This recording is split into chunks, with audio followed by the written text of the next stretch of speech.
Blah. Oh god, he is tough. He's just fucking throwing daggers at him.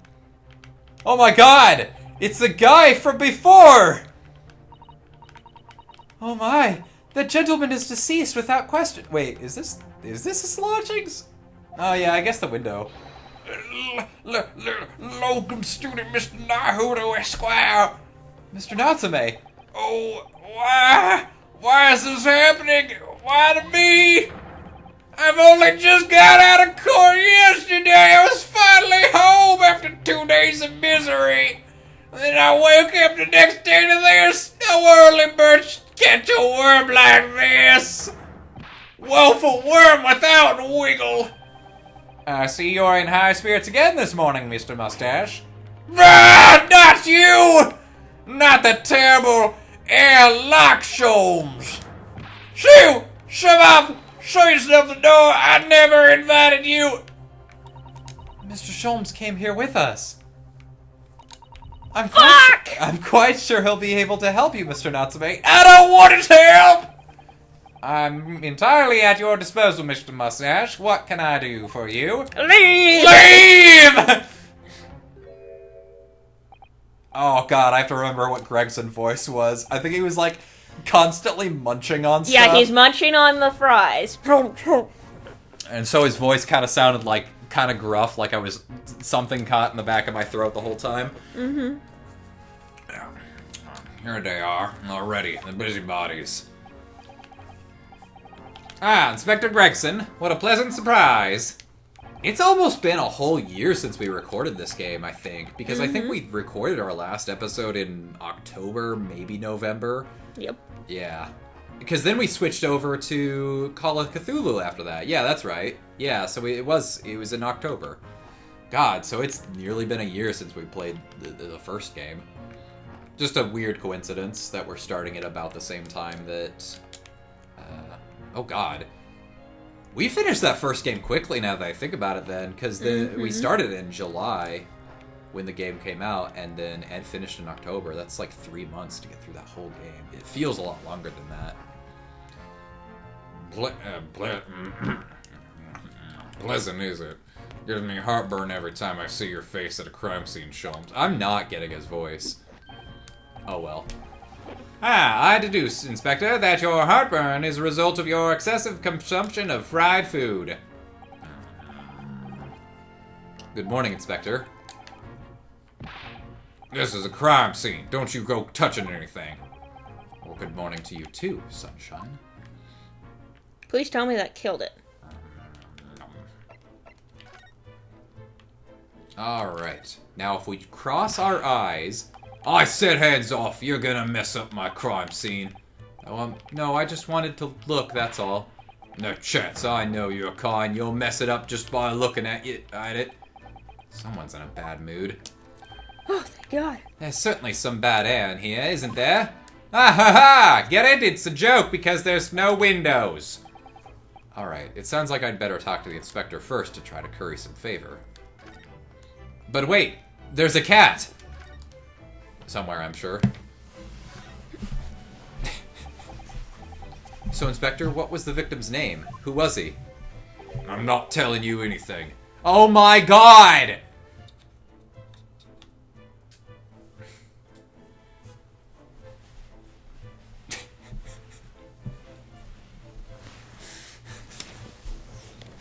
Mr. William Shamspeare. He was a lodger here. As you can probably tell, he was an actor. A bit of a dead loss, as it happens. Or just dead. Mr. Shamspeare? It was the landlord, old Mr. Garadeb, and the other lodger, Mr. Natsume, who found him. The fella didn't rise at the usual hour, so Garadeb got word and kicked the door down. Oh yeah, wait, yeah. So this is that other floor, I think, right? Mm-hmm. I think this is, oh god. If I'm remembering correctly, the landlords had the top floor, and I think Natsume had the first floor, in quotation marks, because Britons start their first floor with the second floor. Mm-hmm. And the ground floor is that. God, I never want to live in England. It sounds like a silly place. I want to live in England because it sounds like a silly place. I keep forgetting that you actually like England. But you don't like France. Yep. I had bad time in France. I know you do. Admittedly, both are pretty, like, they're still suffering from the industrialization age. Mm-hmm. It's still really disgusting there, like the air and shit. Was it you that I was talking to about how Paris is just filthy? Like, mm-hmm. Yeah, it's just like you were just wandering around, you were like having trouble breathing, and then when you got home, your clothes were like filthy. Just the air is bad there. Yeah. Oh well. Oh yeah, you're right there. It's just that jittery Japanese hunchback over there who actually did the kicking. Really? Sasaki-san? Victim was pretty hard up, it seems. He overdosed on Viagra. He even done some time inside for petty crimes. Had no money, no place to go, and no friends. His only acquaintances were the people in this house. Miserable life and a miserable end to it. So, what exactly is Mr. Natsume still doing here? He's not involved in the investigation, so shouldn't you have sent him away from the crime scene? Well, I'm not saying it's because the fellow looks odd or anything, it's that he acts suspicious. Gregson, you know that racism is reserved for the dinner table. I thought it would be prudent to take a statement from the cohabiteur. You nearly said culprit there, didn't you? Oh dear. Mr. Natsume appears to be under suspicion again. It certainly seems that way. He does just come across as such an odd fellow, doesn't he? Poor man. How unfortunate. Anyway, I can't much take a... God damn it. Gregson, you make me want fish and chips again. God damn it. Maybe for dinner. Okay. Oh, I don't think the fella's been gone all that long. Body's still warm. He's gonna get up and he's like, actually, I'm not dead. Ha-ha! Even if the inspector would allow it, I don't think I could bring myself to touch a dead body.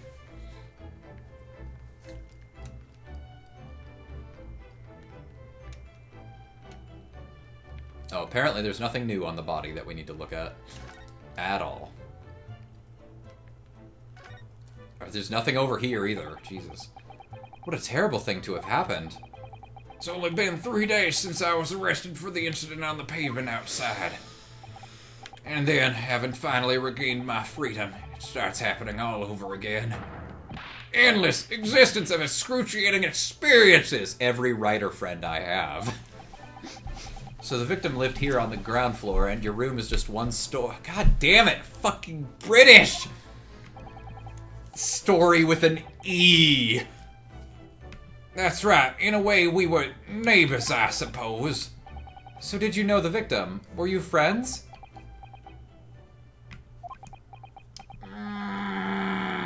Nope.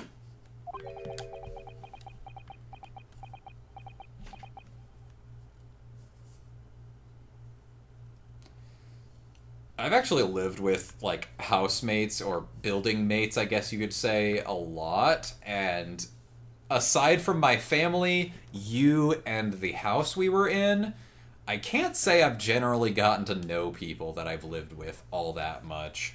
Like, obviously there's nobody in this apartment building I even know by name, and then in my college dorm, I couldn't even tell you the three kids, the guys that I was roommates with.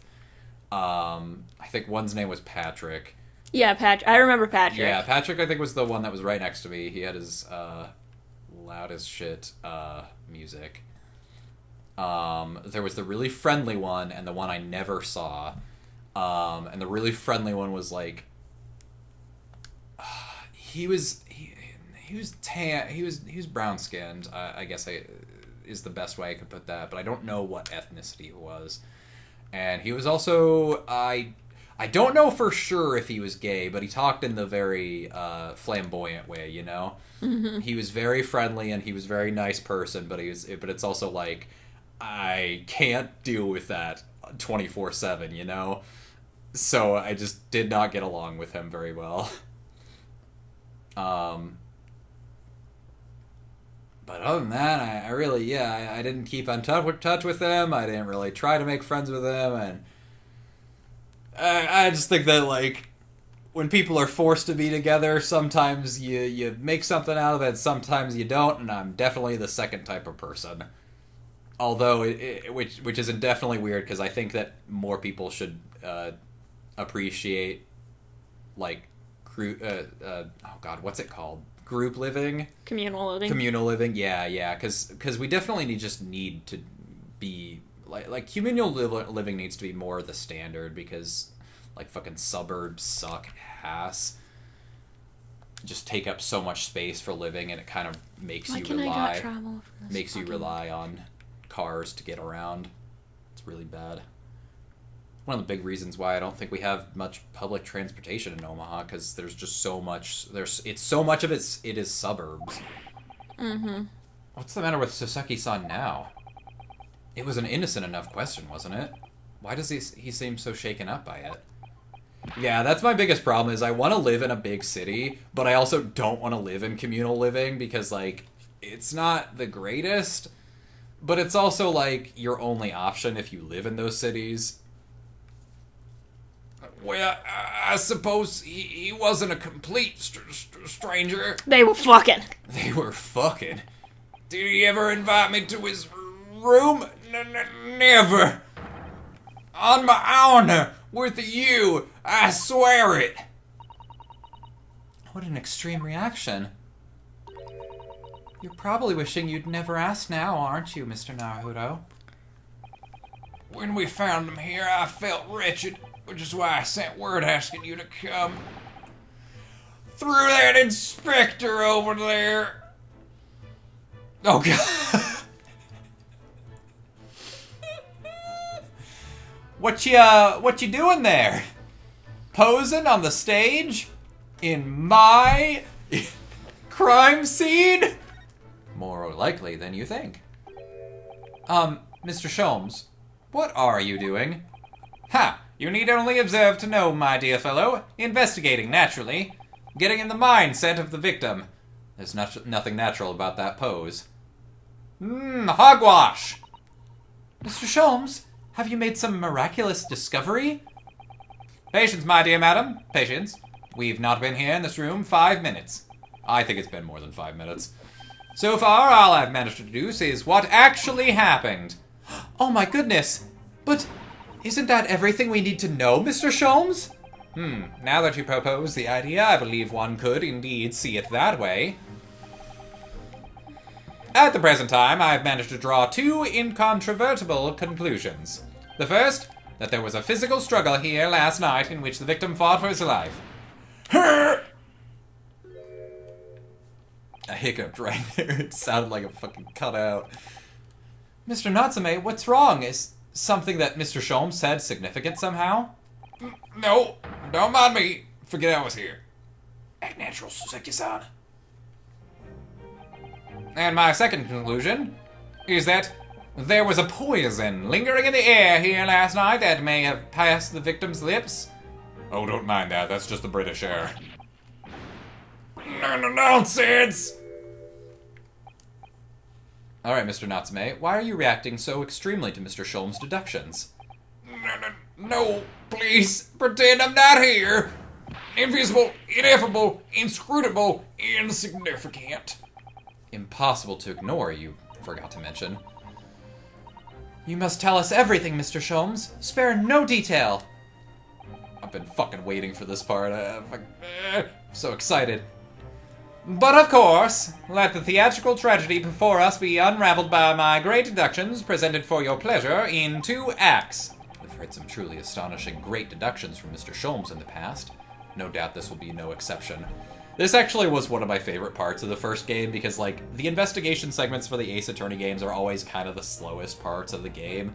and, like, 5 and 6 kind of make some effort to change them around, but, like, nothing nearly as good as this, to the point where the second case in the first game is all investigation, and I really liked that. But the fucking brick joke of it all is when we did it with Iris, and she was so correct that we didn't have to correct her on anything, because she's just so much better of a detective than Sholmes. Mm-hmm. Like, that was so funny. So, my dear fellows, for your delight and wonder, let the curtain rise. For Sherlock Sholmes, logic and reasoning spectacular. Act 1. The great deduction. The game's afoot. Cause of death. Oh, shit. What time is it? 12:40. Oh, okay. So should probably get to a wrapping up point soon. Mm-hmm. Okay. We'll see how far we can get in the deduction. Careful observation of the victim reveals to us the events that transpired in this disconsolate... Oh god, I really just need to play this game on my own and look things up as I go. Disconsolate room last night. Foam at the mouth of the deceased clearly indicates the use of poison. Next to the victim, we notice a large dining plate which contains, you will observe, the traditional British meal of a slab of butter. 1/2 of a sizable bar of soap? Yeah, no, that's definitely not soap. Why is this soap set up so purposely upon the dish? Like the victim's last supper, in fact, yes. Could it be that the man was about to eat it? Of course, the fork reveals the answer. It appears the young man's appetite was his undoing. Taking up arms in the form of his cutlery, the victim engaged in a deadly battle for his life. Yet the struggle against his hunger was in vain. For the end, he couldn't resist devouring the slippery feast. But London's foul soap is besmirched by foul poison. Yes, the victim's life was claimed by poison that tainted the contents of the plate. The soap and the lather about the young man's mouth are too perfectly matched to ignore. I'd say this case is clean. The cause of death was clearly intoxication due to excessive ingestion of foul soap. Though personally, I have a greater interest in the taste of foul candle wax, of course. What? I'm not saying I would, but I've actually put soap in my mouth before. I don't think I'd want wax in my mouth. Oh god, now I'm just thinking of that one Simpsons episode where Homer puts candle wax in his mouth to make him stop tasting spicy stuff. And fucking... Oh god. That episode is a fucking treat. Peak Simpsons, honestly. The cause of death identified, we proceed to Act 2, where we ponder the next question. Was this suicide or murder? The audience will recall that death occurred during the victim's last supper. Did the man dine and die alone? The single teacup suggests the answer. To draw a conclusion on such meager evidence would be foolish, however, certainly. The careful criminal could have absconded with his own cup to cover his tracks. Well, allow me to lift the veil of doubt, my dear fellow. Brah! Indeed, what reveals the answer, of course? The broken lock! Though forced open now, at the time of the incident, this door was locked. And the sole key was in the victim's pocket. In other words, when the victim consumed the poison, he must have been alone. Alone with his inferior soap, from whence wafted an inferior scent. And with that acrid aroma lingering in the air, the victim met his tragic end in tragic solitude. We can take comfort only in the fact that his soul was well cleansed on the way to the hereafter. God damn it. No possible perpetrator present. So it was a suicide. Thus concludes the final act of Sherlock Sholmes' great deduction. Well, case closed. So, Seki-san, you are off the hook. There's just one thing, Mr. Sholmes. You are disposed to identifying just one thing, aren't you, Mr. Naruto? Pray, what concerns you? Well, no matter how hungry he was, do you really think this man would have eaten soap? It is quite apparent that this man had barely a penny to his name. And, as I'm told, soap is made from animal fat, which is, of course, edible.